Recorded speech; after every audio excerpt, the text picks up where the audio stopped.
Salam alaikum, Zulfillaoun, bonsoir. Sur le Thémascan, ou dans le Thémascan d'aujourd'hui, nous allons parler sur cette question de la mémoire coloniale en Algérie, sur les usages qu'en font les uns et les autres, côté français, parce que c'est un sujet, c'est une question qui pèse très lourd au niveau de l'électorat français, côté algérien, parce que le régime en a fait une sorte de fonds de commerce dont il use et abuse sans compter. Et donc nous allons parler d'un peu tout ça. J'ai le plaisir, pour en parler, d'avoir ici avec moi Monsieur Gilles Manseron, historien, spécialiste du colonialisme français. Gilles Manseron, merci d'être avec nous. Bonjour à vous, merci de m'avoir invité. Merci. Brahim Younsi, Monsieur Brahim Younsi, analyste politique, membre du MDA de 82 à 88, nous demande-t-il toujours de le préciser, spécialiste en géopolitique algérienne. Brahim Younsi, merci d'être des nôtres. Merci de m'inviter de nouveau et je salue Monsieur Manseron, je suis vraiment très content de le rencontrer. Nous aurions pu nous rencontrer par le passé, mais l'occasion ne s'était pas présentée. L'occasion fait le larron. Elle se présente. Monsieur Karim Tabou, opposant politique qui est avec nous depuis Alger, au téléphone, me semble-t-il. Karim Tabou, merci d'être des nôtres. Merci de l'invitation. Bonsoir de chaleureux d'Alger. Et mes salutations aux invités et à l'ensemble de nos téléspectateurs. Merci. Alors, musique, d'abord une musique qui est vraiment dans le contexte. Écoutez.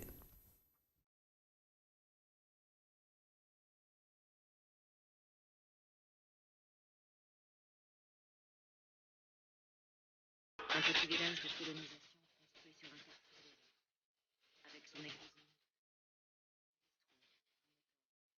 sa poste et ses maisons à feu. L'été, mon oncle Jules allait de ferme en ferme battre le blé. Près des murs, des jours entiers avec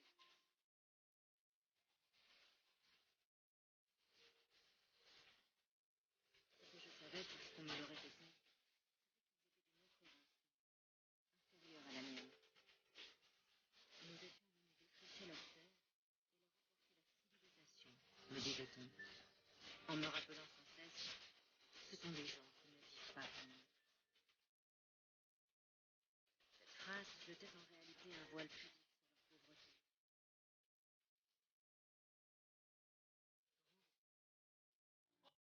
Alors, Gilles Manseron, si nous parlions d'abord de la colonisation, comment la France en est-elle arrivée à coloniser ce pays qu'elle va garder sous sa coupe pendant plus de 130 ans?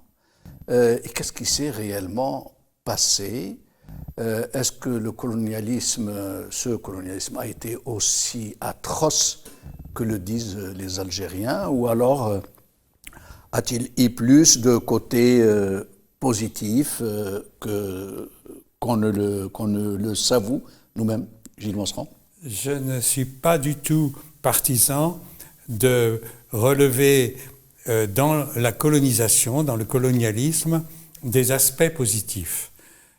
Il a eu différents effets, différentes conséquences qui ont été induites par cette conquête. Mais des grands malheurs, des guerres, des catastrophes peuvent induire un certain nombre de conséquences, de découvertes dans le domaine de la science, de l'aviation, de je ne sais trop quoi, ou bien dans le domaine culturel, des conséquences. Mais le projet colonial est à condamner en bloc, totalement et intégralement, à mon sens. Alors, nous allons écouter d'abord, c'est très curieux, je ne vous en dis pas plus, écoutons, la 3 s'il vous plaît, écoutons. Quelques jours avant le débarquement, en mai et en juin 1830, plusieurs proclamations attribuées au roi de France avaient commencé à circuler sous le manteau, mais en même temps à une diffusion relativement large, de Tunis jusqu'au Maroc, mais qui ciblaient plus particulièrement les notables algériens, tout particulièrement à Alger et à Constantine. En voici une attribuée au roi de France, mais qui aurait été décidée par de Bourmont, maréchal de France. Elle aurait été rédigée et traduite en arabe par le colonel Clermont-Tonnerre et du plus grand orientaliste de l'époque, Sylvestre de Sacy, en janvier 1830. En voici les termes. Nous, les Français, vos amis, partons pour Alger. Nous allons en chasser les Turcs, vos tyrans. Nous ne conquérons pas la ville pour en devenir les maîtres. Nous le jurons par notre sang. Soyez unis à nous, soyez dignes de notre protection et vous régnerez comme autrefois dans notre pays, maîtres indépendants de votre patrie. Les Français agiront avec vous comme ils agissaient il y a 30 ans avec vos frères bien-aimés, les Égyptiens. Nous nous engageons à respecter vos trésors, vos propriétés et votre sainte religion. Nous sommes vos amis sincères et le resterons toujours. Venez à nous, vous nous ferez plaisir et notre amitié sera avantageuse. Nous vivrons en paix pour votre bonheur et pour le nôtre. Je rejoins parfaitement M. Monceron sur le côté positif de la colonisation. La colonisation est partout dans le monde et pas seulement en Algérie, est un mal absolu. S'il y a un mal, c'est celui de la colonisation. Et la colonisation, ce n'est pas simplement la destruction d'un pays, c'est aussi la destruction de ce qu'est un peuple. Parce qu'un peuple, c'est d'abord sa culture. Et nous savons que la colonisation s'est d'abord attaquée à la culture du peuple algérien. La négation, par exemple, d'une langue. La négation totale d'une langue. Et nous savons que le peuple algérien, de façon globale, était alphabétisé à 80%. Et à l'indépendance de l'Algérie, nous avions 80% d'analphabètes, voire plus. C'est-à-dire que la colonisation s'attaque non pas au corps, mais à l'âme des habitants. Je rappelle que le général Berthézen, qui a été, je crois, le premier gouverneur d'Algérie, avait déclaré au sujet de l'alphabétisation, il a été choqué parce qu'il s'attendait à autre chose. Il a dit, on nous avait dit que c'était des sauvages. Ils sont tous alphabétisés, femmes et hommes, parce qu'ils ne connaissaient pas l'existence des écoles coraniques, où on apprend à lire et à écrire. Karim Tabou, avant de vous donner la parole, je vais vous faire écouter autre chose sur le côté algérien et français. La une, s'il vous plaît. Alger et toute l'Algérie se souviennent ce mardi de ce 5 juillet 1962, où le pays s'est finalement libéré du joug colonial français. 132 années de domination, exactement. 60 ans après l'indépendance de l'Algérie, les chiffres des victimes continuent de poser problème. Aucune recherche vraiment bilatérale et vraiment sérieuse n'a été entreprise sur la question. Est-ce par mauvaise volonté?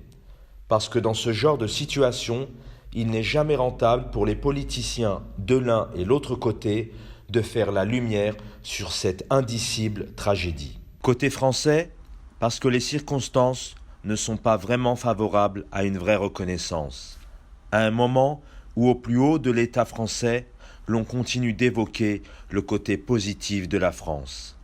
À un moment où la question fait voter pour, contre, quelques politiciens qui oseraient briser ce tabou. Côté algérien, la mémoire de la guerre de libération a été captée par le régime qui a fait main basse sur le pouvoir. Il l'a forgée à sa convenance et s'en sert comme d'un puissant catalyseur, un véritable fonds de commerce pour se maintenir au pouvoir, puisque l'une des professions de foi de la junte qui tient le pays est qu'elle est la digne héritière de l'armée de libération nationale. Et c'est ainsi, selon que l'on soit d'un côté ou d'un autre, les chiffres sont aux antipodes les uns des autres. Karim Tabou, avant d'en arriver à cette histoire de chiffres et de mémoire, sur le côté ou les aspects positifs du colonialisme. Enfin, souvenons-nous du tollé soulevé par la loi du 23 février qui a été votée par l'Assemblée nationale française et qui énumérait les bienfaits de la colonisation. Et puis par la suite, la réaction à Alger, ce fut le dépôt par un groupe parlementaire d'un parti au pouvoir d'un projet de loi pour criminaliser la colonisation. Et par la suite, les uns et les autres avaient trouvé un terrain d'entente. Le projet de loi fut retiré du bureau de l'Assemblée nationale algérienne et le peuple algérien fut d'ailleurs informé du retrait de ce projet, non pas par le président de l'Assemblée nationale algérienne, ni même pas le ministre des Moudjahidines, mais c'est plutôt par le ministre des Affaires étrangères française en la personne de Bernard Kouchner. Vous comprenez bien que la question de la mémoire reste un lieu obscur, un lieu de manœuvre, un lieu de manipulation, un lieu d'arrangement également entre les uns et les autres. Au sens propre du terme, la mémoire algéro-française ne tarit pas. Chaque jour, il y a une page supplémentaire qui s'ajoute à cette mémoire commune. Vous voyez bien qu'un assassinat d'une fillette en France, un fait divers qui remet en surface toute une histoire, un passé, des ressentiments, des plaies jamais guéries. On pouvait nous interroger nous-mêmes. Si la femme suspectée dans cet assassinat était suisse, jamais un tel tollé aurait eu lieu. Mais puisqu'il s'agit d'une Algérienne, l'affaire a dépassé donc les couloirs de la justice pour devenir un débat public.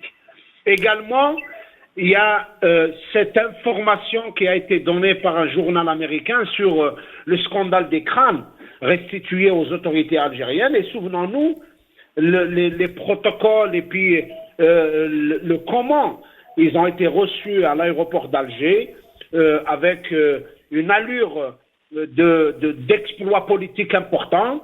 Et nous allons en parler, Karim. Ce sujet fait partie donc de la thématique d'aujourd'hui. Gilles Monceron, un commentaire peut-être? Oui, je pense que cette violence de la colonisation, que la France a bien du mal à reconnaître, et c'est une difficulté de la société française, de ses institutions et des partis politiques en son sein, de reconnaître... Mais pourquoi? Quel est le fond à mon réel avis, de cette frilosité? Décolonisation, le processus colonial avait commencé avant la Révolution française, dans une première étape où il était surtout lié à la pratique de l'esclavage et des plantations dans les colonies, dites colonies à sucre de la Caraïbe ou de l'océan Indien. Et cette colonisation s'est interrompue avec la Révolution française, où les droits de l'homme ont été proclamés et où, finalement, ils ont été jugés comme contradictoires avec de telles pratiques, l'esclavage, les conquêtes, la colonisation. Et ensuite, au XIXe siècle, après 1800, on s'est dit, ça nous rapportait quand même pas mal beaucoup, la colonisation. Et on recommençait des projets de conquête coloniale, dont... Et je crois que Napoléon Ier avait même remis au goût du jour, avait relégalisé la traite des Noirs. Absolument. L'esclavage. Absolument. Il avait rétabli l'esclavage, absolument, après une tentative de réprimer la révolte de ce qu'on appelait Saint-Domingue à l'époque et qui est devenue Haïti, la République d'Haïti. Donc là, il a échoué, mais il a quand même rétabli l'esclavage dans les possessions qu'il a pu conserver. Et après, au XIXe siècle, la question coloniale a été de nouveau posée, y compris par Napoléon, qui a tenté en Égypte, en Palestine, de faire des expéditions militaires. La question d'Orient, quoi. Question d'Orient, tout à fait. Et c'est vers l'Algérie que s'est polarisé en 1830 un projet de la monarchie de l'époque, du roi Charles X, de conquête. Et le document qu'on a entendu tout à l'heure montrait qu'il essayait de jouer sur l'antagonisme entre les élites algériennes et la puissance ottomane qui exerçait une tutelle sur la région de loin, voilà. Oui. Mais est-ce que à ce moment-là, la France avait réellement l'intention de conquérir l'Algérie, pour la coloniser, pour s'y installer? Eh bien, c'était pas évident que le projet aurait conduit à une conquête totale de l'Algérie, puisqu'il y a eu peu de temps avant la chute du roi Charles X, cette conquête d'Alger, le débarquement de Sidi Fouerouch et la prise d'Alger, et ensuite le régime est tombé, et le régime qui a suivi, celui qu'on appelle la monarchie de Juillet avec le roi Louis-Philippe, eh bien, il s'est interrogé, qu'est-ce qu'on en fait de cette conquête ? Et il y a eu des débats, et il y a eu des moments de poursuite de la conquête, il y a eu des moments un peu de pause, selon les gouverneurs. Vous avez cité l'un d'entre eux, Bentezen, qui n'était pas le plus violent dans l'extension de la conquête, et puis d'autres, comme le général Bugeaud, qui a été aussi gouverneur, général en chef des armées en Afrique, lui était beaucoup plus favorable à la reprise de la guerre contre Abdelkader et la conquête totale du territoire. Et voilà. L'appétit est venu en mangeant et c'est allé à une véritable expansion jusqu'au fin fond du désert, jusqu'à l'Afrique subsaharienne, progressivement. Et le paradoxe, c'est que la République, quand elle a été proclamée en 1848, eh bien, elle a endossé le projet colonial et peut-être même, on peut dire, l'a accentué en décrétant que ce sont des départements français. Ça, c'est la deuxième République française. Mais sans française. pour autant accorder les mêmes droits aux Français à la population indigène. Bien évidemment. Qui sont restés dans une République sujet français. Ce qui est totalement paradoxal. Totalement contradictoire. Si je peux me permettre, juste une chose, des historiens italiens qui avaient travaillé sur l'Algérie, je n'ai plus le nom de l'historienne, parce que c'est une femme qui parlait de la croisade de Charles X en Algérie, et elle parlait de la croisade oubliée ou de la croisade occultée.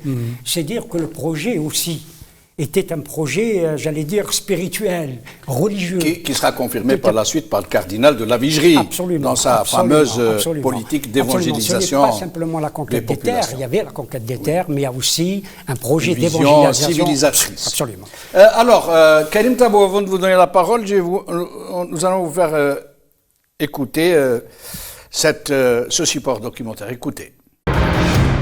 Certains politiciens, jusqu'au plus haut sommet de l'État français, ont évoqué des aspects positifs du colonialisme français en Algérie, rejoignant ainsi les thèses colonialistes de l'époque qui affirmaient que l'Algérie avait été sortie du Marais et autres images d'Épinal, de blondes moissons là où ne poussait que le chardon, et autres assertions comme celle d'une population que le colonialisme avait extirpée de l'ignorance. S'il est vrai que la France a entrepris de très vastes travaux publics, jusqu'à la construction de villes entières, de routes qui les relient, d'écoles, d'hôpitaux, tout ce que la France coloniale a réalisé dans ce pays durant les 100 premières années de l'occupation, d'infrastructures diverses, n'était destiné en général qu'aux Français et quelques centaines de familles d'autochtones bourgeoises, et non pas aux indigènes qu'elle avait dépouillés de leurs champs les plus fertiles, de leur dignité, qu'elle avait confinée à la lisière du désert, de la steppe et des terres où ne poussent que les ronces et la rocaille, qu'elle faisait suer sur les terres spoliées à leurs ancêtres. Ce n'est que bien plus tard, lorsque cela deviendra inévitable, et parce qu'il fallait parer au plus urgent, qu'une partie relativement importante de la population indigène a pu accéder à une toute petite partie de ce qui demeurait des privilèges dans l'entendement général, comme l'école par exemple. Dans leur quasi-totalité, les colonisés avaient été transformés en sous-hommes, livrés à la merci d'exploiteurs sans vergogne. Ils étaient vêtus de haillons, ils grouillaient de vermine. Ils étaient toujours malades, squelettiques, abrutis par la misère. Ils mouraient jeunes, de maladies, d'un autre âge, lorsqu'ils ne servaient pas de chair à canon dans les guerres de leurs propres oppresseurs. Alors, Karim Tabou, je poursuis. Déclaration du même général français Pierre Berthézen, je le cite, c'est lui-même qui parle. « Ce fut un système de rapine et de violence, une conduite indigne du nom français qui révolte tout ce qui a le sentiment de justice. Et il poursuit plus loin, parlant des Algériens et de leur résistance, tels qu'ils sont aujourd'hui, tels ils étaient il y a 4000 ans, et tels sans doute ils seront dans plusieurs milliers d'années, jamais ils ne se soumettront. Donc sur ce volet, avant de passer à autre chose, de l'aspect positif du colonialisme ou des aspects positifs du colonialisme, Karim? La colonisation reste une domination, une spoliation et une négation des citoyens qui sont, comme vous l'avez signalé au début, devenus des sujets. Bien sûr qu'il y a un courant politique qui persiste à considérer que la colonisation a laissé des bienfaits.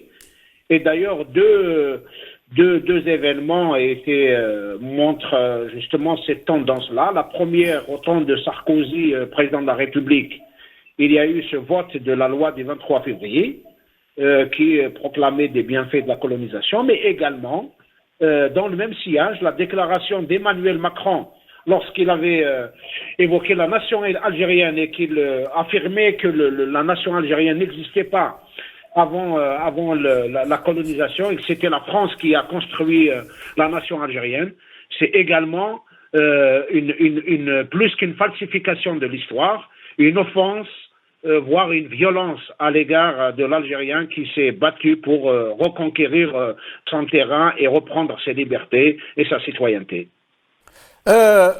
Restez avec nous, Karim Tabou. Vous vouliez faire une remarque, Brahim Youssef? Ce n'était pas Sarkozy, oui. C'était Chirac. Absolument. Voilà, très bien. 2005. Absolument. Ah, merci. C'était juste pour réparer. C'est une précision, mais ça ne change pas ça change grand-chose rien. à l'analyse de Karim Tabou Oui. sur la difficulté de la France à reconnaître cette violence de la colonisation et à vouloir au contraire justifier celle-ci.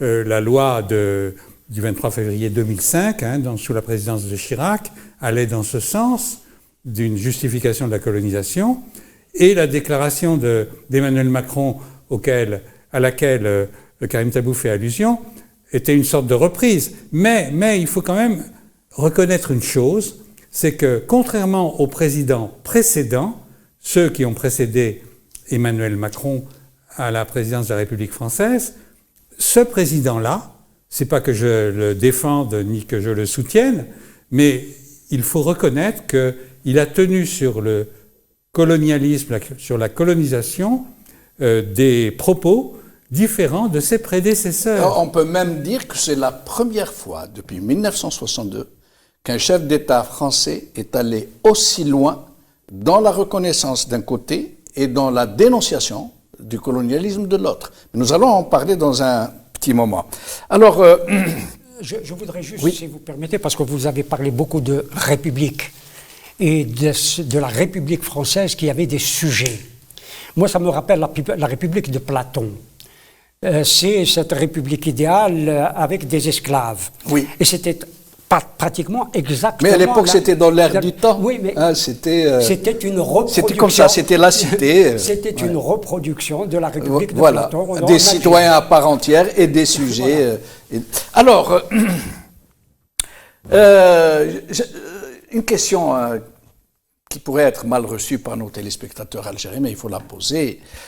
Qu'on le veuille ou non en Algérie, et j'espère que Karim Tabou nous écoute, la France a quand même beaucoup construit là-bas. Toutes les villes algériennes quasiment, les villes modernes comme Annaba, Skikda, Oran, Alger, Batna, Sidi Bel Abbès, Sétif, étaient au mieux des petites kasbahs, ou pas du tout. Et c'était quasiment des villes coloniales. Et moi, je vous rappelle que Bel Abbès, par exemple, Sidi Bel Abbès, avait été érigé d'un coup, en un seul bloc. Là où il n'y avait qu'un saint éponyme, Sidi Bel Abbès, autour de laquelle il y avait quelques tentes de quelques natifs, mais il n'y avait pas de ville. Et ça a été construit, y compris avec des immeubles de style haussmannien, qui existent jusqu'à présent, même si très délabrés.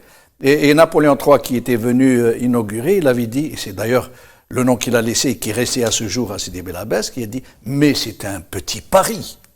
Pour vous dire que Les hôpitaux qui existent aujourd'hui, la plupart ont été construits par le colonialisme. Les routes, les barrages, les infrastructures publiques, nous ne pouvons pas faire table rase de tout ça. Il faut reconnaître. C'est indéniable. Ouais. C'est indéniable, mais il me semble qu'il faut distinguer le processus colonial, le processus de conquête, qui est condamnable parce qu'un peuple n'a pas le droit d'envahir un territoire d'un pays voisin ou d'un pays éloigné pour imposer sa loi à lui. Hein, c'est ça la colonisation. Et il faut aussi replacer dans son contexte historique cette colonisation du XIXe siècle et du XXe siècle, où des différences de développement se sont produites entre l'Europe et le Maghreb, l'Afrique, etc. Et il y a eu des inventions dans le domaine des transports, dans le domaine de l'énergie, dans le domaine des radiocommunications, ces développements se sont produits en Europe et notamment en France. Et la colonisation en a à la fois profité et les a diffusés de fait. Et donc, c'est un fait qui fait partie de l'histoire. Ça ne justifie en rien la colonisation. Tout à fait. C'est la reproduction, ce qui a été fait en Algérie, de ce qu'était le monde occidental. Oui. C'est-à-dire, on revient à l'identique.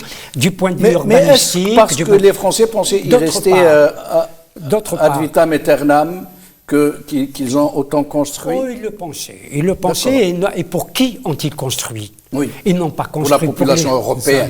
Ils n'ont pas construit pour les indigènes. Oui. Et d'autre part, il faut le dire, même Marx et Engels l'avaient dit, qu'il y avait de la reproduction et un mode de production, pour revenir à vous. C'est un nouveau mode de production, parce que c'était le mode de production capitaliste. Passer d'un mode de production féodal, entre guillemets, à un mode de production capitaliste. C'est ça aussi, les conséquences de la colonisation en Algérie. Karim Tabou, sur ce sujet, avant qu'on ne passe à la mémoire, aux chiffres. Moi, personnellement, je ne comptabilise pas les constructions en faisant un fait positif pour une raison toute simple. D'abord, techniquement, il a fallu construire tout ça en Algérie avec des matériaux qu'on prend ici en Algérie, avec des main-d'œuvre d'indigènes qui ont été surexploités. Et puis, dans tous les sens, lorsque vous occupez un espace qui fait 5 fois la France pendant 1 siècle et 30 années, si vous construisez des maisons en or, c'est peu. Parce qu'aujourd'hui, les espaces à exploiter en termes de richesse naturelle, en termes de culture agricole, savez-vous que l'Algérie, en 1940, était un des exportateurs du blé? Savez-vous que les territoires, les espaces qui ont été exploités, vous donnez aujourd'hui un espace qui fait 5 fois la France à n'importe qui, il va l'exploiter au bout d'un siècle et 30 années, je vais vous dire, il va vous construire des villes modernes mieux que les villes japonaises. Très bien. Alors, pour ce qui est de la mémoire en question, d'abord, pour en revenir à ce que je disais à l'instant, sur ces prises de décision et de paroles très courageuses de Macron, comment en est-il arrivé là alors qu'il aurait été plus confortable pour lui, à plus forte raison que ça n'a pas été vraiment reconnu de l'autre côté? Pourquoi ne s'est-il pas contenté de faire comme ses prédécesseurs et de continuer à ronronner doucement sans faire trop de vagues? Alors, son âge a été plusieurs fois souligné. Sa jeunesse, le fait qu'il n'ait pas vécu les événements de la colonisation et de la guerre d'indépendance nationale algérienne, l'incite peut-être à avoir un regard plus distancié et l'incite à ne pas reprendre les mêmes mensonges qui justifiaient la colonisation. Donc il y a son âge, mais il y a aussi sa formation. Il a, semble-t-il, subi l'influence de philosophes, tels Paul Ricoeur, qui avaient condamné la colonisation. Vous pouvez éteindre si vous voulez. Excusez-moi. Pour que ça ne vous perturbe pas. Ça peut arriver. Voilà. Hop. Donc, il a subi des influences intellectuelles, celle du philosophe Paul Ricoeur, par exemple. Et je pense que ça doit expliquer la position qu'il a prise en 2017, avant même son élection, quand il a donné un interview à la télévision de Eshorouk, où il a parlé de crimes contre l'humanité à propos de la colonisation. Donc, et puis il veut peut-être entrer dans l'histoire comme ayant fait un geste historique fort aux yeux de la population de la République française. Mais cela n'a pas été perçu ainsi, y compris par la société algérienne, ni dans sa propre société, ni en France, où au pire ça a été l'indifférence, dans le meilleur des cas ça a été l'indifférence, ni en Algérie où les Algériens ont pris ça comme une déclaration tout à fait banale, qui ne faisait pas beaucoup de... Pourtant, sa déclaration de 2017, elle était en rupture avec ce qui avait été dit auparavant par les autorités françaises.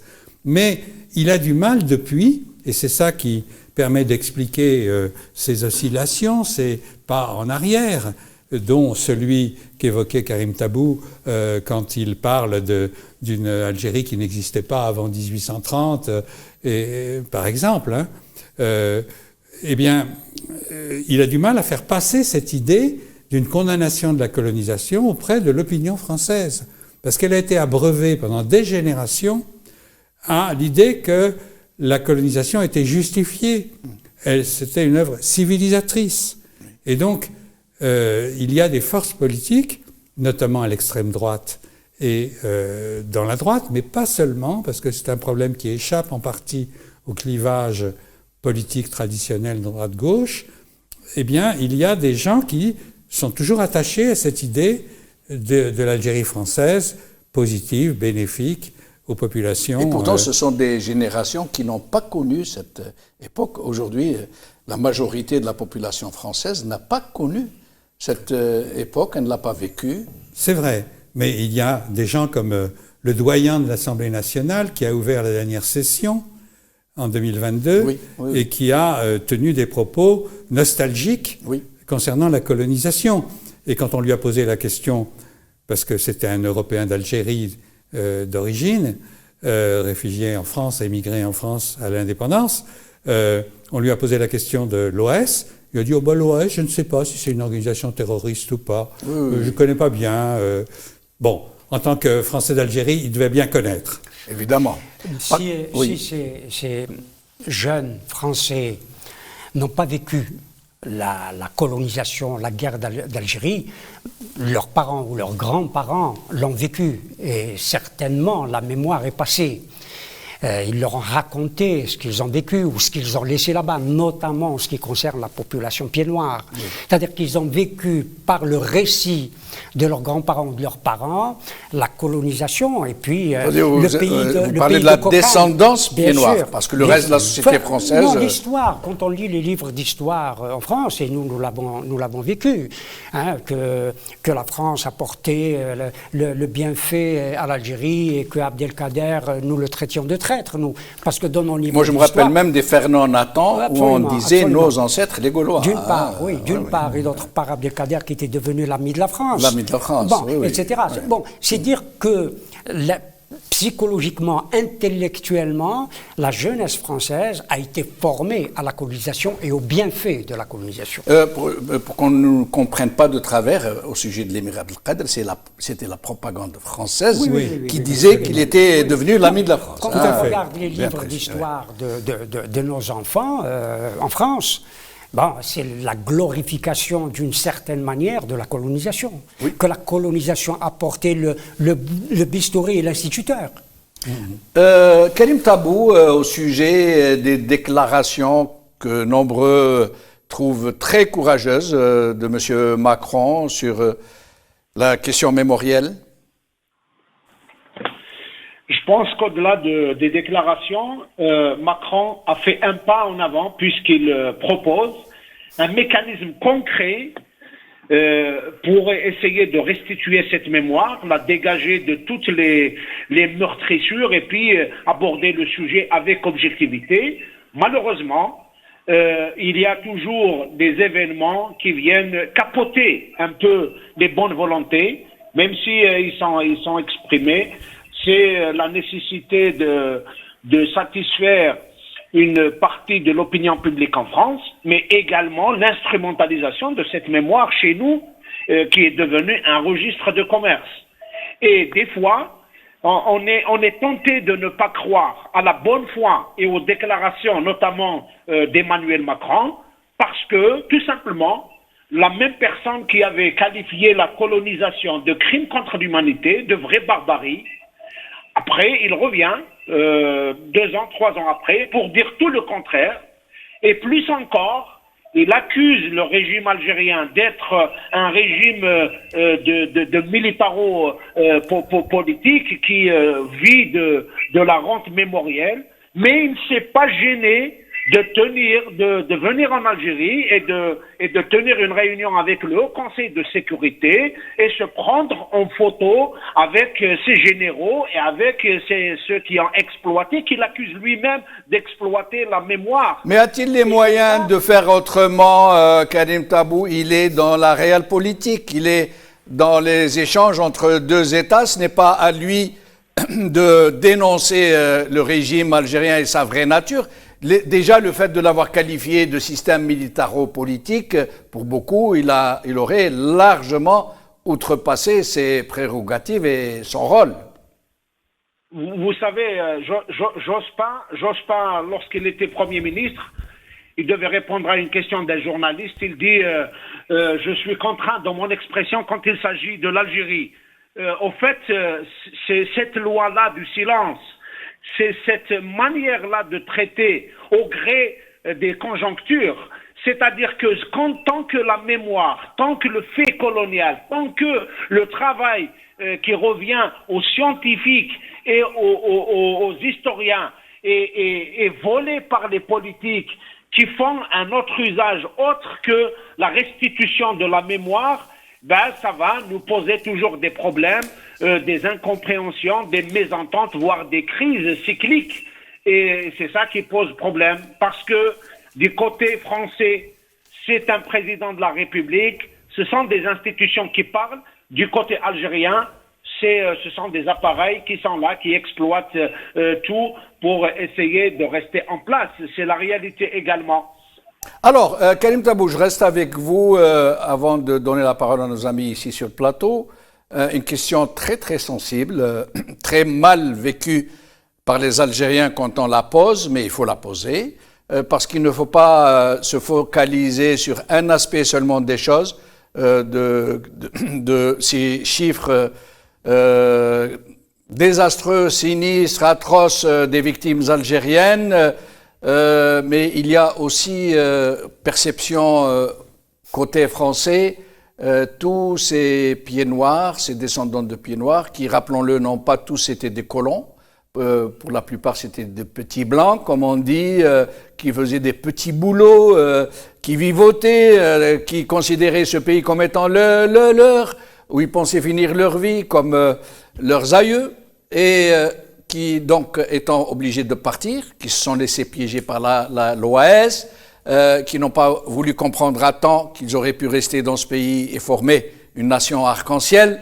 Ils ont donc choisi entre le cercueil et la valise en carton. Mais un sujet demeure, en plus de leurs biens laissés là-bas, surtout leurs sépultures, qui sont saccagées, qui sont profanées aux yeux de tout le monde, y compris des autorités, et dont tout le monde semble accepter, malheureusement, cette situation. Karim Tabou, pourquoi les intellectuels algériens, dont vous-même, ne disent rien sur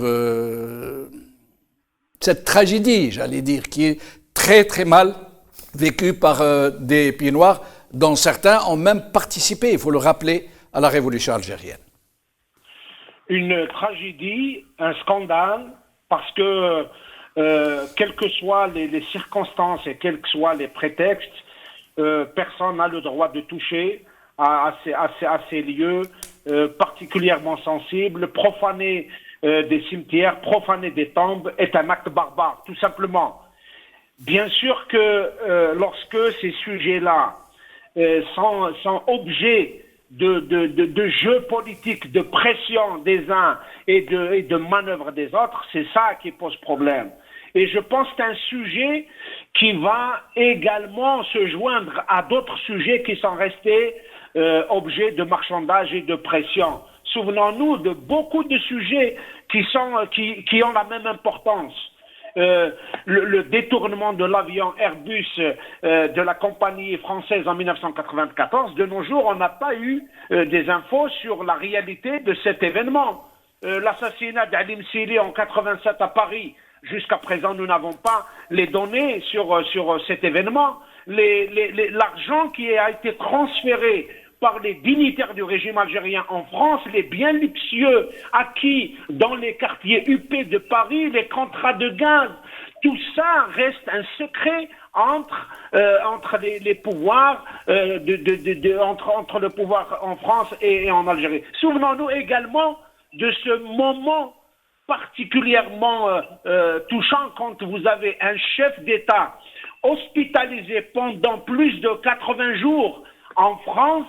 Et les autorités françaises étaient les seules à savoir l'état de santé du chef de l'État algérien.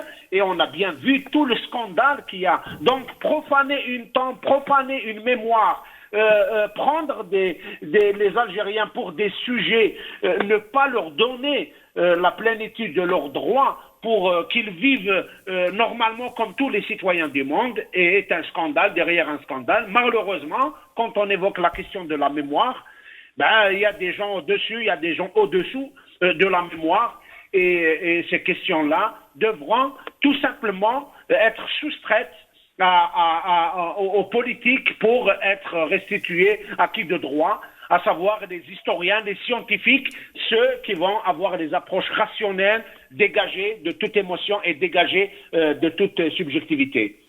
Karim Tabou, juste pour apporter de l'eau à votre moulin dans ces histoires de connivence et de raison d'État, entre guillemets, entre la France et l'Algérie, je rappelle aussi ce déplacement de M. Hollande à Alger pour nous parler de l'alacrité du président Bouteflika, dont tout le monde savait à l'époque qu'il ne connaissait même pas son nom, il ne se rappelait pas de son propre nom, et dont M. Hollande nous avait dit toute son alacrité et sa disposition à discuter des problèmes du monde, etc. Gilles Monceron, sur ce que nous sommes en train de dire. Eh bien, effectivement, Karim Tabou a tout à fait raison de montrer qu'il faut cesser les complicités entre des régimes qui pourtant ne partagent pas la même vision de l'histoire, mais qui ont des tendances à collaborer, ou à l'assassinat d'Ali Messili, par exemple. Donc M. Pasqua avait exfiltré l'assassin avant qu'il ne soit convoqué par la justice. Absolument. C'est un signe de ces complicités coupables, si je puis dire. Et il y en a quelques autres. Il faut demander la vérité, et la conclusion de Karim Tabou sur la nécessité de la poursuite du travail des historiens est fondamentale. C'est les historiens des deux pays, voire les historiens d'autres pays, qui peuvent faire avancer la connaissance et la reconnaissance des faits. On va avoir, par exemple, à la fin du mois d'octobre, une nouvelle commémoration de l'assassinat, enlèvement suivi d'un assassinat à Paris de Mehdi Ben Barka, qui était donc un opposant marocain, ami de l'Algérie, qui a séjourné souvent à Alger, et qui a été assassiné avec des complicités françaises à l'époque. Par des barbouzes et des mafieux. Oui, français, oui, et même des hommes politiques de l'époque. Politiques aussi, oui. Maurice Papon, le coupable, l'organisateur de la répression du 17 octobre 61 notamment, et de celle de Charonne, où c'est des Français qui en ont été victimes quelques mois plus tard, voilà, eh bien, il était à la manœuvre. Il n'a pas été jugé pour ça, non, contrairement au reste. Non, il n'a pas été jugé pour ça. Et le ministre de l'Intérieur de l'époque, Roger Frey, avait aussi une responsabilité. s'était rendu au Maroc auprès des organisateurs de l'enlèvement, etc. Et donc, il faut continuer à faire la vérité, mettre fin aux complicités coupables entre les États, qui parfois ont des traditions autoritaires maintenues, qu'il s'agisse de l'époque coloniale ou de l'époque post-coloniale. Et comment expliquez-vous qu'il n'y ait pas une synergie venant de la société civile qui n'attendrait pas les États, qui bougerait dans ce sens pour essayer de lancer des initiatives de reconnaissance mutuelle, d'aller vers le vrai, d'essayer de creuser les chiffres? Comment expliquez-vous cette absence des intellectuels? Je ne sais pas si on peut dire absence, c'est peut-être un petit peu trop catégorique. Insuffisance, ça c'est manifeste. Oui. Mais il y a dans la presse, en France par exemple, des organes de presse qui parfois ont des reportages courageux. Oui. L'affaire du 17 octobre qui était recouverte de mensonges pendant 25 à 30 ans, elle a émergé finalement. Rappelez-moi le nom de ce photographe qui avait fait un travail magnifique. Élie Kagan, c'est le principal d'entre eux, qui a fait des reportages au moment même de l'événement. Et il avait été choqué par sa violence, lui-même qui avait vu les persécutions contre les Juifs en 1942 et qui en avait été profondément affecté. Et il a eu le sentiment que ça se reproduisait contre les Algériens à ce moment-là, avec un racisme différent, mais un racisme extrêmement violent. Et il y en a eu d'autres. Le journaliste, pas le journaliste, il a fait des travaux d'histoire, il n'était pas historien de métier, pas historien universitaire, mais Jean-Luc Einaudi. Jean-Luc Einaudi, c'est lui qui, par ses ouvrages, a contribué à faire ressortir cette répression d'octobre 61. Donc il y a des choses qui se passent dans la société française, mais pas suffisamment, et il faut souhaiter que les négationnistes, si je puis dire, tel le maire de Perpignan, M. Louis Alliot, qui va nommer du nom de Pierre Sergent, qui était un militaire français, capitaine de l'OAS et putschiste du putsch d'avril 61. Voilà, il veut l'honorer. Donc c'est scandaleux. Et donc il y a des réactions.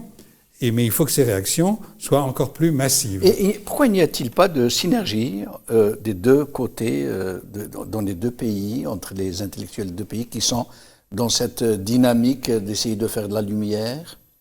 Écoutez, il y en a eu quelques-unes.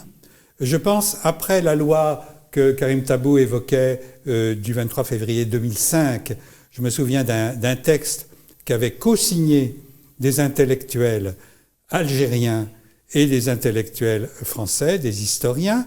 Parmi les premiers, il y avait Mohamed Harbi, il y avait aussi Ali Haroun, par exemple, qui n'était pas forcément du même point de vue sur la politique intérieure algérienne que Harbi, mais je me souviens que Mohamed Harbi m'avait dit « ça fait rien, on fait un texte qui va dans le sens de la vérité ». Et des historiens français, j'avais contribué, Gilbert Meignet et d'autres avaient signé ce texte-là pour la reconnaissance de la vérité historique, et il était soutenu par des intellectuels des deux pays. Donc il y a quand même des amorces d'une convergence.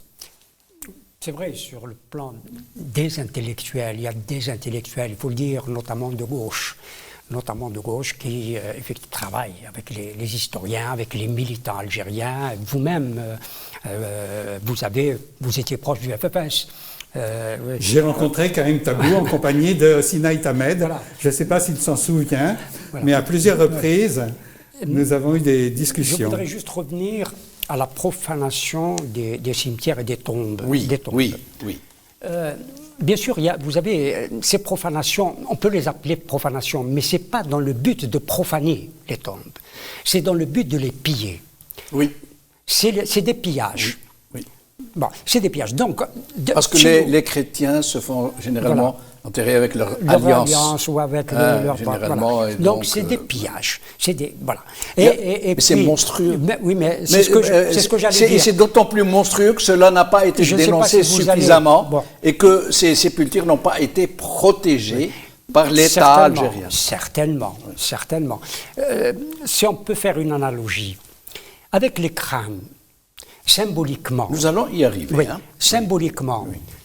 on passait d'une certaine manière de la bestialité à l'humanité, parce qu'on donne ou on veut donner une sépulture à des morts, et une identité d'ailleurs, à des morts. Donc on passe de la bestialité à l'humanité. Inversement, ce qui se passe chez nous avec le pillage des tombes et la profanation des tombes, on passe juste de l'inverse. l'humanité à la bestialité. Alors, nous allons... Sur ce point, Oui, si vous me permettez, oui. j'ai eu l'occasion de me rendre en Algérie fin mai, début juin, avec une délégation de l'association Josette et Maurice Audin. Oui. Et Audin était donc un communiste algérien d'origine européenne qui avait pris fait et cause, comme d'autres, pour l'indépendance de l'Algérie. Qui a donné sa vie. Et qui a donné sa vie, bien pour la cause entendu. C'est un shahid. Oui, bon. c'est un shahid. Et donc, nous sommes allés à Constantine sur la tombe de Raymonde Péchard, qui était aussi une Européenne, qui s'était engagée du côté de la LN et qui a été tuée par des militaires français lors d'une embuscade, d'un accrochage avec un détachement de la LN. Et elle est enterrée à Constantine. Et nous voulions aller lui rendre hommage. Et il a fallu pour cela que l'on obtienne le dégagement et je dirais le déboisement du cimetière ou d'une partie du cimetière européen de Constantine qui était complètement envahi par la végétation et dont les tombes voisines étaient fracturées, comme vous l'avez évoqué, monsieur. Comment expliquez-vous cet acharnement, je mesure mes mots, du régime algérien dès l'indépendance, pardon pour Ben Bella, à vouloir effacer, gommer de la mémoire algérienne ces Français qui ont participé à la révolution algérienne. Moi, je me rappelle qu'il n'y a pas longtemps, la rue baptisée au nom de Fernand Yveton, à Oran, a failli être débaptisée. A failli être débaptisée. Elle ne l'a pas été. Elle ne l'a pas été parce qu'il y a eu un... Mais c'est pas sous Bella. Au contraire. Peut-être que M. Monceron peut en témoigner. Alors, nous allons... C'est surtout sur la période post-65, me semble-t-il, dans les années 70. Mais pourquoi y a-t-il eu cette volonté, non seulement de faire partir le peu de Français qui avaient participé, qui étaient restés en Algérie, ce que je veux dire, et en plus d'effacer la mémoire de ceux qui ont donné leur vie à ce pays. Je vais parler de cela. Je parle sous le contrôle de M. Monceron là-dessus. Beaucoup d'intellectuels qui ont travaillé pour la révolution algérienne, qui l'ont aidé, les porteurs de valises en particulier, ont tous été, ou pratiquement tous, étaient dans le cercle quasi immédiat de Ben Bella. L'autogestion, je ne vais pas citer tous les noms. Ce sont ce qu'on appelait les pieds rouges chez nous, il faut dire les choses telles qu'elles sont. Les pieds rouges, et je peux donner une trentaine de noms. D'accord, vous avez réussi quand même donc à sauver les meubles. Croyez-moi, il n'était pas entouré que des militaires. Alors, nous allons arriver à cette histoire de crâne. Et vous voulez dire quelque chose, Gilles Monceron? Simplement, Ben Bella s'est entouré. Moi, j'ai été proche, par exemple, de quelqu'un qui était plus âgé que moi, Marcel Péchu, qui était un des membres du réseau Janson, et qui est venu auprès de Ben Bella. Tout à fait. Mais il a témoigné, en quelque sorte, de sa gêne sur cette période-là, où beaucoup de choses se passaient dans un certain désordre. C'est pas faux, mais il faut dire que toute l'Algérie était dans le désordre. C'était le début de l'indépendance. Nous parlions tout à l'heure, je crois, des réfugiés qui arrivaient. Et là, c'est 1 million, 500 000, voire 2 millions de réfugiés qui rentraient au pays. Tout était à faire. L'OS avait tout saccagé. Il faut dire, d'ailleurs, la rentrée scolaire ne pouvait pas se faire sans l'aide de pays étrangers. Bien sûr. Les labours ne pouvaient pas se faire sans l'aide de Tito. Ben Bella avait dit à l'époque, je n'ai que 9 milliards de centimes dans les caisses. 6. Alors, nous allons voir cette histoire de crâne Alger. Il y a eu un article au New York Times, donc qui a été un gros pavé. Et puis, il y a un article aujourd'hui aussi sur Le Monde que Brahim Younsi a lu. Il va nous en parler peut-être. Il paraît que c'est très gros comme Et nous avons une vidéo, j'espère qu'elle va pouvoir être prête. On me dit que non. Dès qu'elle sera prête, on la passera. Mais vous allez voir comment ces crânes ont été reçus à Alger, avec quel protocole, avec Tebboune qui fait le salut militaire, etc. Nous allons parler, et après nous allons déboucher tout naturellement sur cette histoire de chiffres et de mémoire. Donc, les crânes d'Alger, Gilles Monceron, d'abord. Alors, c'est une histoire quand même très étrange, qui fait l'objet donc d'un article du New York Times récent, mais j'ai été en contact avec un archéologue, M. Belkadi, qui avait pour la première fois trouvé la trace de ces crânes. C'est lui qui avait levé le lièvre, en fait. Absolument. Oui. Il a levé le lièvre, il a lancé un appel qui n'a pas eu beaucoup d'écho.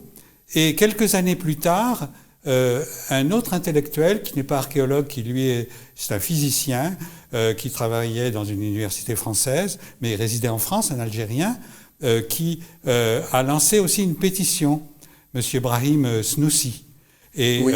Celle-là avait eu beaucoup plus d'écho. Oui. Et donc c'est parti de la société civile algérienne, en partie de l'émigration en France. Oui.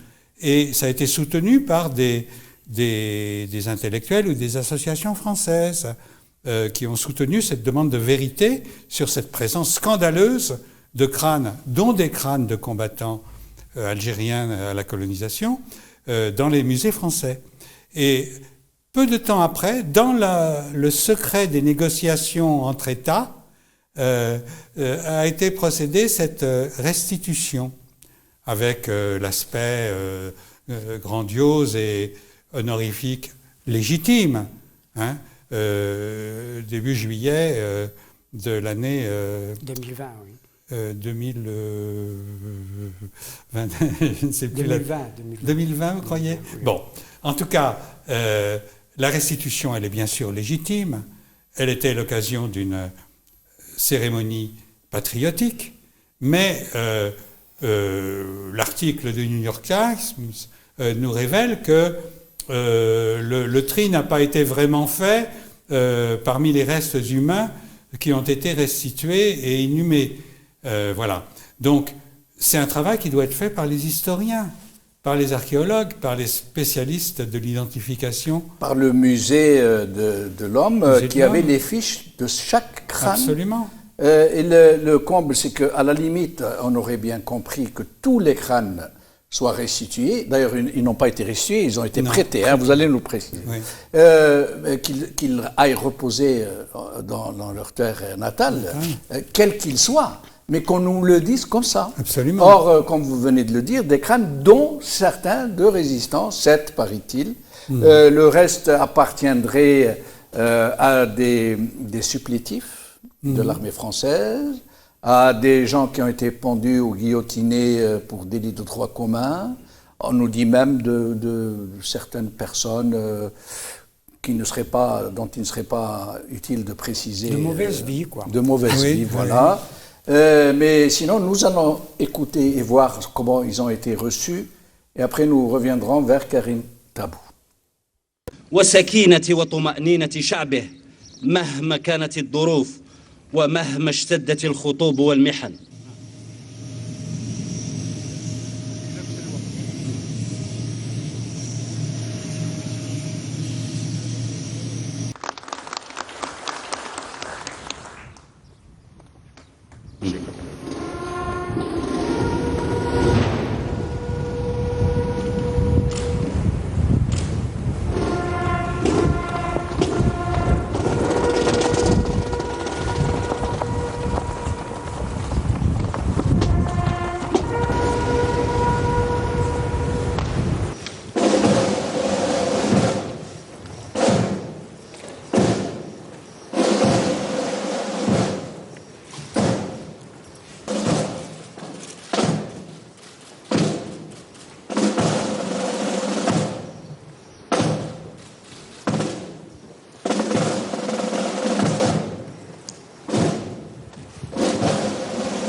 وبارك على سيدنا ونبينا محمد وعلى آله وصحبه أجمعين إلى أرواح شهدائنا الأبطال.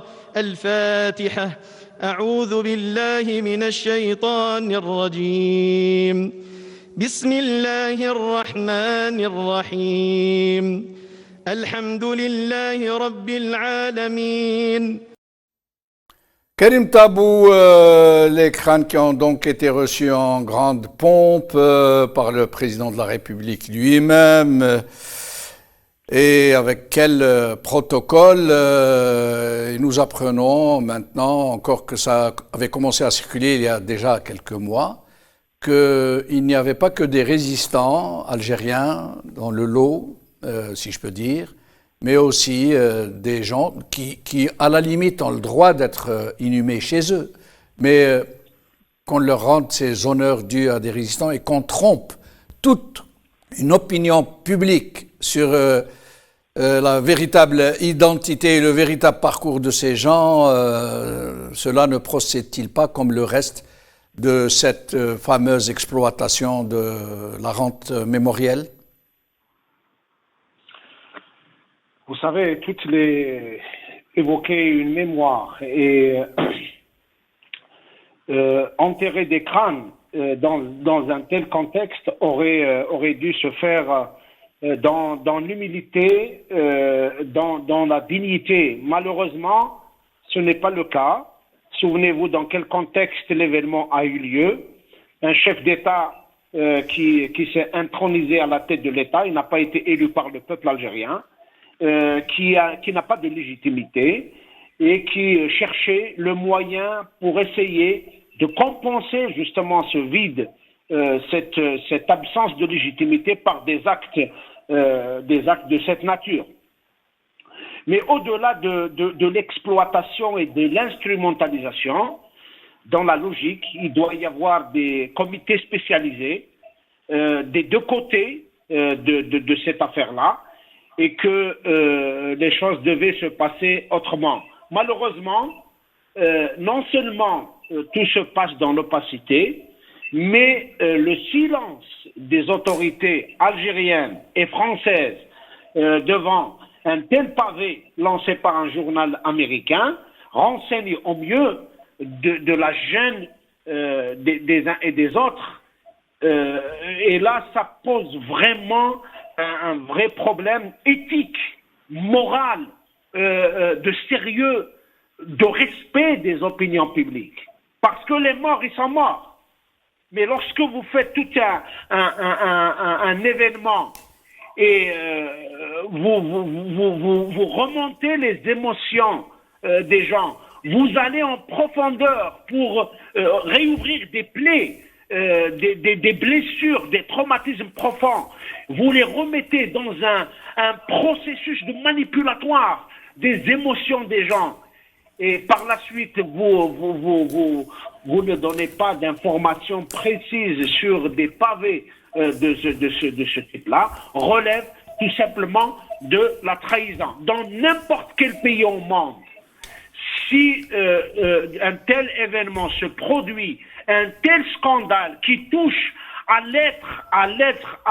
l'existence même de cette nation, et si les faits sont avérés vrais, immédiatement, tous les responsables devront être relevés de leurs fonctions, à commencer par le ministre des Affaires étrangères et pourquoi pas le chef de l'État, parce que c'est tout simplement une offense, une injure, une violence à l'égard de la mémoire des Algériens, des résistants et de tous ceux qui ont donné leur vie pour l'honneur de ce pays. Karim Tabou, comment expliquez-vous justement qu'un tel scandale, et le mot est faible, n'ait pas provoqué un vrai tollé en Algérie, tout particulièrement au sein de ces fameuses élites politiques? Vous le dites, ce qu'on appelle élite politique. Aujourd'hui, en Algérie, pratiquement, c'est le silence de cimetière. D'abord, il y a une chape de plomb qui est là, sur la tête des gens, et ils sont rares, ces Algériens, et notamment ces intellectuels, parce que les intellectuels avaient beaucoup d'occasions pour se prononcer. Il y a eu des tripotages sur les constitutions. On n'a pas vu grand monde de tous ces docteurs en droit constitutionnel prendre la parole. On a eu un chef d'État malade, incapable de prononcer un mot. On n'a pas vu des médecins qui donnaient leur point de vue, et on a eu tellement de scandales que malheureusement la situation elle est ce qu'elle est, et le pouvoir serre encore la situation, rétrécit davantage le champ des libertés, donc de l'expression publique. Et vous savez très bien, ça sera certainement pas la chaîne Nahar ou la chaîne Shorouk, les filières de la chaîne nationale officielle qui vont aborder ce sujet. Si on n'avait pas la fenêtre del Magharibia, peut-être ce genre d'événement se serait passé sous silence, et l'opinion publique n'aurait pas eu accès à toutes ces informations. Brahim Younsi, d'abord vous nous dites que ces crânes doivent être restitués. En principe, C'est-à-dire, ils ont été inhumés, mis en terre. Oui. Ils devront être donc déterrés pour être restitués au musée de l'homme. Je ne sais pas, directement en terre. D'accord. Peut-être dans des boîtes plombées, etc., pour les protéger. D'accord. Parce que ces crânes, en principe, appartiennent à l'État français. Ils ont été achetés par le musée de l'homme à des collectionneurs. Oui, ou déposés par des collectionneurs. Déposés par des collectionneurs. Bon. Oui. Mais ce n'est pas la propriété aujourd'hui de l'État algérien. Ça reste la propriété de l'État français. Mais l'État français peut restituer des armes, peut restituer des... Mais à condition de faire voter une loi par le Parlement. Absolument. Il faut absolument. que... Voilà. C'est ce que j'allais dire. Absolument. D'accord. Ce qui n'a pas été le cas, je Ce qui n'a pas été le cas. Donc, mais on leur a prêté pour 5 ans. Voilà. 5 ans. Juste, mais c'est très démagogique, ça. Ben oui, juste le temps de une loi maintenant. Ça peut permettre à Tebboune de passer pour un héros. Ce que je veux dire, c'est tout incroyable. Tout ce qu'on a vu, c'est du cinéma, d'une certaine manière. Eh oui, il n'y a qu'à voir l'apparat. Absolument, c'est du cinéma, c'est du théâtre. Oui. Mais symboliquement, pour nous en tout cas, quand on a entendu parler de la restitution des crânes de résistants, peu importe le nombre, c'est 6. On a appris plus tard que c'était 6 résistants seulement, 6 crânes seulement de résistants sur 24. Mais 6 ou 7. Moi, j'ai lu 6. D'accord. Symboliquement, cette restitution pour nous, pour notre mémoire, justement parce qu'on parle de la mémoire, devait faire le lien entre nous, les vivants, et les morts. C'est comme ça qu'on le pense en général. Donner une sépulture, ou un traitement de cette nature. Donner une sépulture aux morts, c'est faire le lien entre les morts et les vivants. Or, ça n'a pas été véritablement le cas.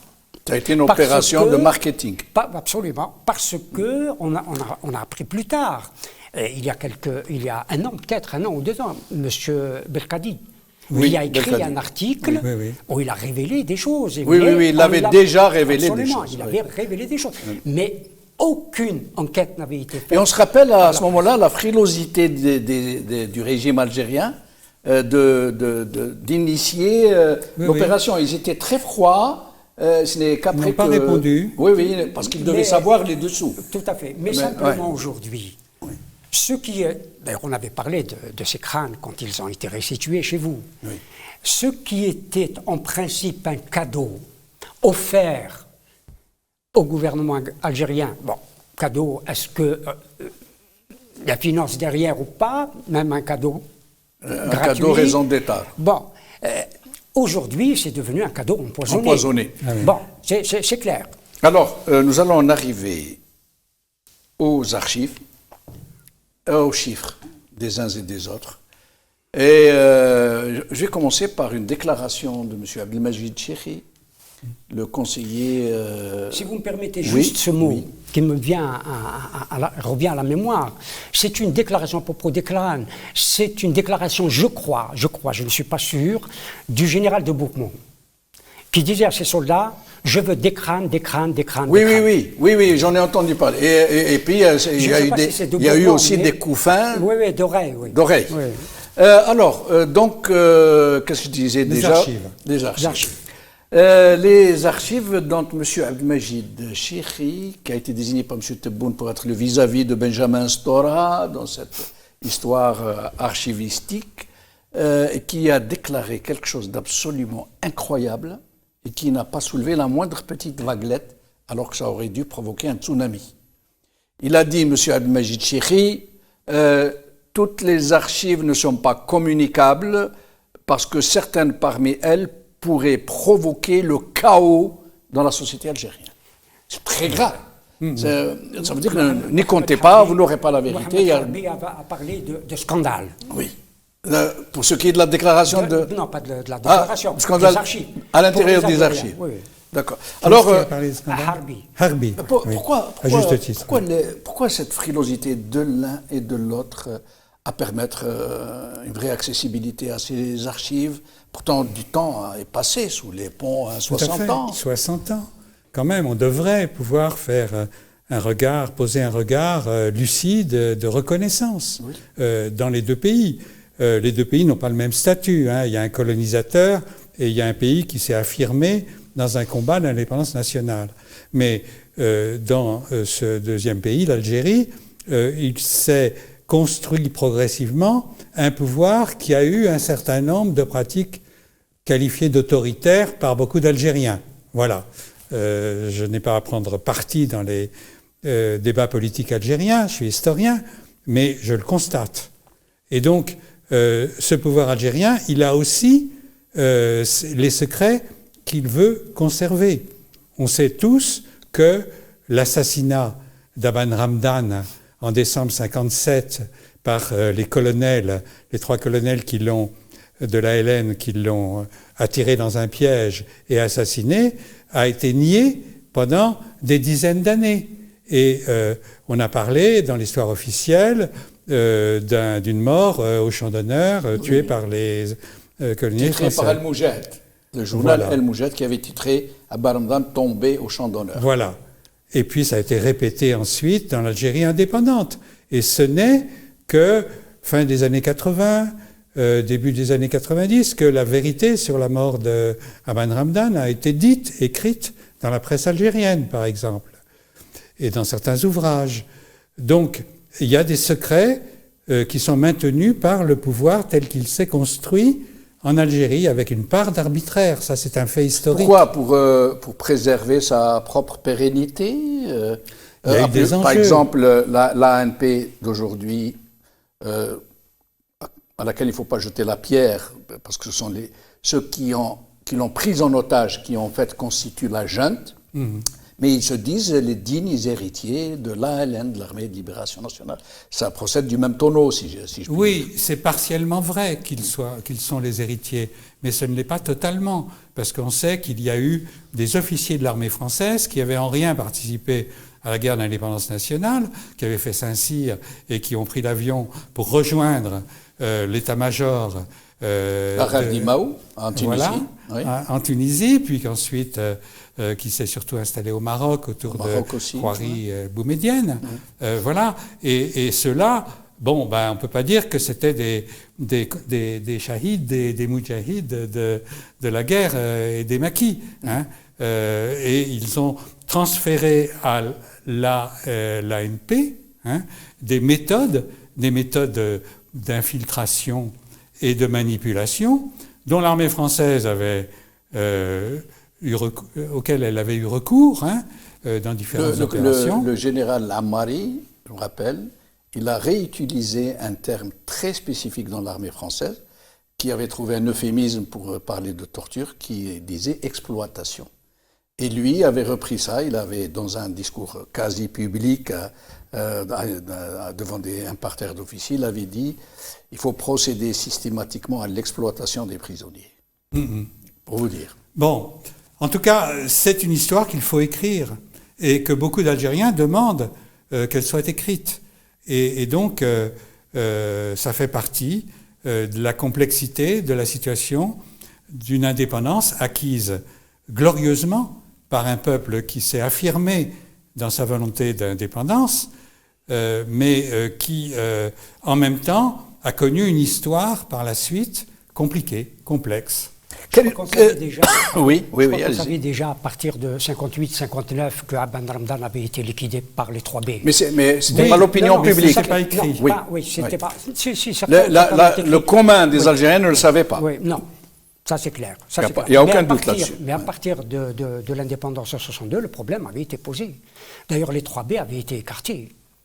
Sur cette question, précisément. Les 3B, Belkacem Karim, Boussouf et Bontobal, ont été écartés du pouvoir à cause de l'assassinat de Abban. Il faut dire les choses telles qu'elles sont. Cela n'a pas empêché Boumediene de prendre en otage les dépouilles mortelles de Selhouas et d'Amirouche, de les incarcérer alors qu'ils étaient morts. Oui, ça procède de la même logique de cacher la vérité aux Algériens. Bien sûr. Karim Tabou sur ces archives, y compris côté algérien. Je rappelle que les archives du MALG et certaines archives de l'état-major sont toujours scellées, non accessibles, y compris aux chercheurs. Mais et aussi cette histoire d'assassinat politique, comme c'est le cas de Abban Ramdan. Je vous laisse nous dire ce que vous pensez de cette propension à cacher et à se servir du peu qui sort, à le manipuler. Vous savez, de nos jours, dans les manuels scolaires de l'année 2022, il est dit dans certains manuels que Abban Ramdan est tombé au champ d'honneur. Malgré les vérités, malgré tout ce qui a été rapporté, écrit, mais l'histoire officielle telle qu'il est enseignée dans l'école, c'est une histoire falsifiée. Et donc, lorsque vous avez des gens qui falsifient l'histoire, certainement, ils se reprochent des choses et certainement, ils n'ont pas envie qu'une archive, que des vérités soient dites. Également, lorsque notre ami parle d'Algériens qui qualifient le régime algérien d'autoritaire, plus que cela, le régime algérien, depuis l'assassinat d'Abban, est une succession de coups d'État. De nos jours, d'ailleurs, nous n'avons jamais eu un chef d'État élu par le peuple algérien. Nous n'avons jamais eu une constitution rédigée par le peuple algérien. Et quand on évoque le pouvoir, c'est un mélange entre des appareils sécuritaires qui se mettent sous l'enveloppe, sous l'habit de la légitimité révolutionnaire, et ces gens-là ont enraciné dans la tête des gens l'idée qu'ils sont les seuls détenteurs de la légitimité, et plus que cela, la légitimité révolutionnaire ne pouvait pas être remplacée, se soumettre à une autre légitimité démocratique des urnes ou tout ce que nous voulons.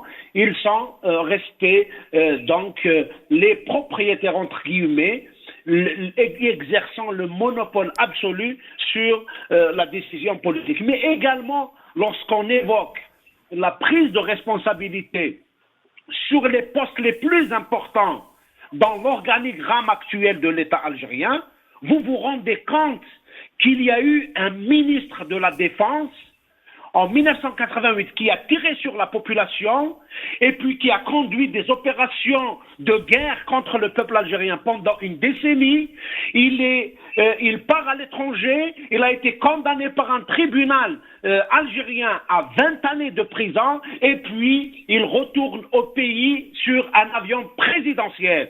Donc le trucage, la manipulation de la mémoire, c'est aussi ça, parce que si on cherchait dans l'archive d'où est-ce que viennent tous ces gens, et on va nous rendre compte qu'ils n'ont pas été du côté de la révolution et ils n'ont pas été aux côtés du peuple algérien. Et puis je passe sur les assassinats politiques. Vous imaginez, vous demandez à n'importe quel Algérien de vous lister 10 chefs historiques de la révolution algérienne, et lorsque vous voyez très bien, vous allez vous apercevoir que 6 sur les 10 chefs historiques, ils ont été tués par le pouvoir algérien et pas par la colonisation. Donc tous ces éléments-là qui relèvent à la fois de l'archive et de la mémoire, bien sûr que si les Algériens venaient à jeter l'œil et à connaître les vérités de tout ce qui s'est passé, il va y avoir sérieusement des fractures, des séismes, et l'épicentre, ça va être les hautes institutions du pays qui sont otages de personnes qui ne méritent pas leur place. Alors, nous allons écouter un politique, Monsieur Fillon, ex-premier ministre, réagir à une déclaration de Monsieur Macron. Rappelez-vous, sur le colonialisme est un crime contre l'humanité. Et je reviens à Monceron pour une question en particulier. Alors, écoutons Monsieur Fillon. Hier en Algérie, M. Macron a osé dire que la colonisation était un crime contre l'humanité. Cette détestation de notre histoire, cette repentance permanente est indigne d'un candidat à la présidence de la République. Mais il y a quelques mois, M. Macron trouvait des aspects positifs à la colonisation. Ça veut dire qu'Emmanuel Macron n'a aucune colonne vertébrale. Il dit simplement ce que ceux qui l'écoutent veulent entendre. Le lundi 17 octobre, lors de la commémoration de cette journée tragique, vous aviez dit « laissons les historiens faire leur travail ». En France, le problème ne se pose pas. Les historiens ne sont pas empêchés. De qui vous parliez au juste? En France, il y a des problèmes dans l'accès aux archives. D'accord. Et il y a dû y avoir une bataille, contrairement à ce qu'avait affirmé Emmanuel Macron lorsqu'il avait rendu en septembre 2018 visite à Josette Audin, quelques mois avant son décès. Il avait dit qu'il faut que les archives soient ouvertes. Et ce qui s'est passé ensuite, ça a été une fermeture de certains centres d'archives, en particulier au service historique de la Défense et dans d'autres centres d'archives nationales. Et on s'est rendu compte à ce moment-là qu'il y avait au sein de l'État français des groupes qui ont des objectifs différents. Certains veulent ouvrir et d'autres veulent fermer. Et il a fallu faire un recours au Conseil d'État qui a abouti en juin 2021 à une décision du Conseil d'État annulant un certain nombre de mesures de fermeture qui avaient été prises antérieurement. Donc il y a une bataille, les historiens essayent d'avoir vraiment un accès aux archives, ils ont obtenu des résultats, cette décision du Conseil d'État, d'autres décisions ensuite, mais il y a encore des problèmes. Mais pourquoi le législateur français ne se saisit-il pas de cette question pour la régler définitivement? 60 ans après, il est temps que ces archives soient accessibles à tout le monde. Absolument. Et les historiens interpellent la représentation nationale, les députés et les sénateurs pour que cela soit réel et pour que l'accès soit véritablement ouvert. Il y a eu un colloque au Sénat début septembre dernier qui exprimait cette revendication. Et nous allons continuer, les historiens, à batailler pour obtenir cela et solliciter les politiques. Premiucci, sur cette question, nous n'aurons pas le temps aujourd'hui d'aller dans cette histoire de chiffres des uns et des autres. Ce sera pour la deuxième partie de cette émission, le samedi prochain, mais sinon, donc, sur ce que nous sommes en train de dire. C'est sûr que les archives, il faut le dire, sont en France. Et à ma connaissance, je ne suis pas historien. J'avais vu quelques archives comme cela. Mais il me semble qu'une bonne partie des archives consultables, ce sont les fiches de police. Toutes consultables? Je ne sais pas si c'est toutes, mais il y a beaucoup de fiches de police qui sont consultables. Et beaucoup d'historiens qui ne font pas des recoupements nécessaires, ont publié des sottises, souvent, parce qu'ils se sont appuyés sur les fiches de police. et n'ont pas interprété les choses. Et cela, me semble-t-il, est extrêmement grave. Que des historiens ne s'appuient que sur des fiches de police pour parler de telle ou telle personnalité, par exemple. Et de tel ou tel événement, mais surtout sur les hommes. Mais sur quoi pourrait-il s'appuyer si ce n'est sur ce genre de on véhicule documents souvent aussi des mensonges sur telle ou telle personnalité. Il faut aller, il y a le témoignage évidemment, mais les témoignages, bon, les historiens ont leurs méthodes. Il faut recouper les informations détenues dans tel ou tel. Parce que sur le plan historiographique, nous ne possédons strictement rien quant à nous. Il y en a quand même. Il y a les archives nationales. Oui, chez vous, en France. Non. En Algérie. Oui, mais il y a très peu, de choses, me semble-t-il. Le directeur des archives nationales, M. Abdelmajid Chihri, donne un accès extrêmement prudent aux historiens. Oui. Il a déclaré publiquement. Comment ?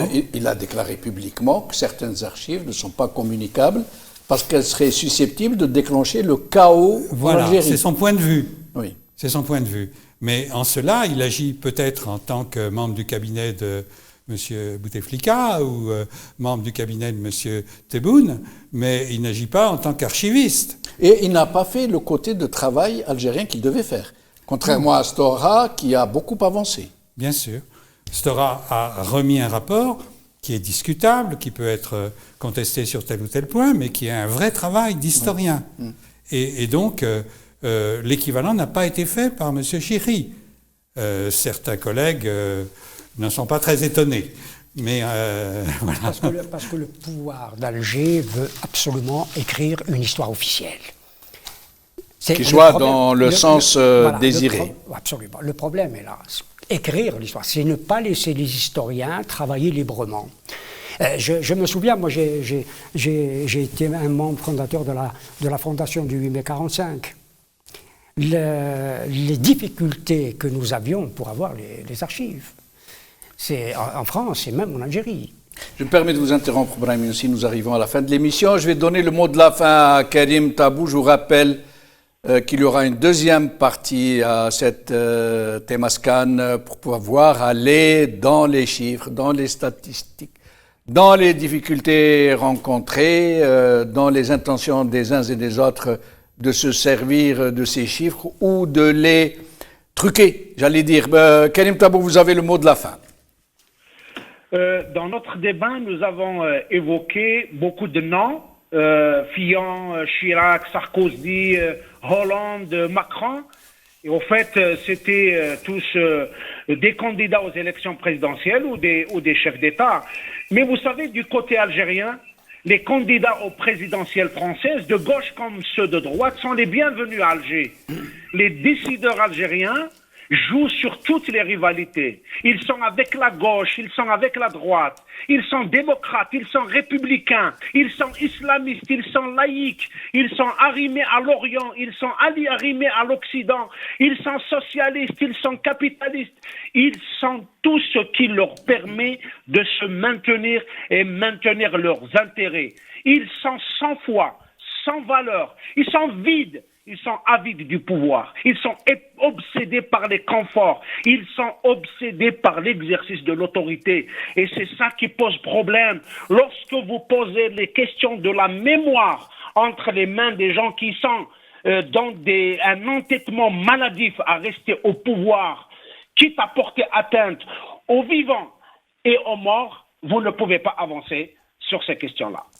Karim Tabou, merci beaucoup. Brahim Younsi, merci beaucoup. Gilles Manseron, merci beaucoup. Merci à vous. Merci. Merci à vous, chers amis, d'avoir suivi cette émission. Je vous donne rendez-vous à la semaine prochaine pour la deuxième partie de cette thématique. Khala khair.